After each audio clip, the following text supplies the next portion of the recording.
Today we're talking to David and Martin about PIs. It's been quite a year for the PI world, with personal data security being regularly in the headlines, including the News of the World scandal and the ICU investigations case, where Allianz's name was dragged into the court. Despite it being stressed that Allianz were unaware of ICU's methods, it cannot have been helpful to their brand or cause. So firstly, David, what should the government do to prevent this kind of thing happening again? Is regulating PIs the answer? Well, it's going to happen. The government has very definitely got the PI market in its sights. But we at Armour Intelligence here, we intend not to just be up with it, we intend to be ahead of the game, and we're preparing and we are prepared for it now already. And when is this due to happen? It's due to happen next autumn, and that's when the rules are expected to come in. Martin, what are the key points insurers should consider in the meantime to protect themselves from dodgy PIs and the potential damage to their brand and reputation? Well, there are a number of things, and they're important things that insurers should consider when hiring a PI firm.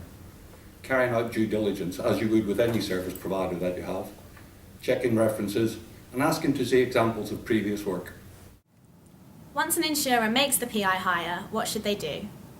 Well, as soon as you make contact with the PI company, you've got to make sure and emphasise to them that they've got to operate within the law. I mean, that should happen anyway, but you must insist on it.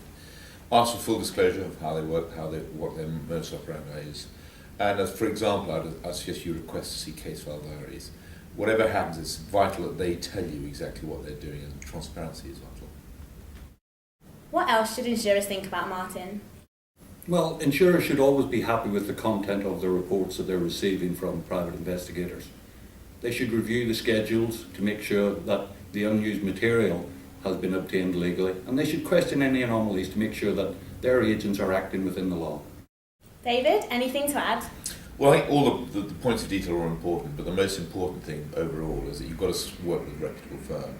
Work with someone like Armour Intelligence, where you know our people are all security cleared, you know they've all got a minimum of 16 years military experience, you know they're all trained and seasoned investigators. And when you do that, and basically hire with care. Because the potential damage, if you get this wrong, is huge, and you, the firm doing the hiring, are liable to maybe even end up in court and certainly end up with a bad press. Gentlemen, thank you for your time and excellent advice.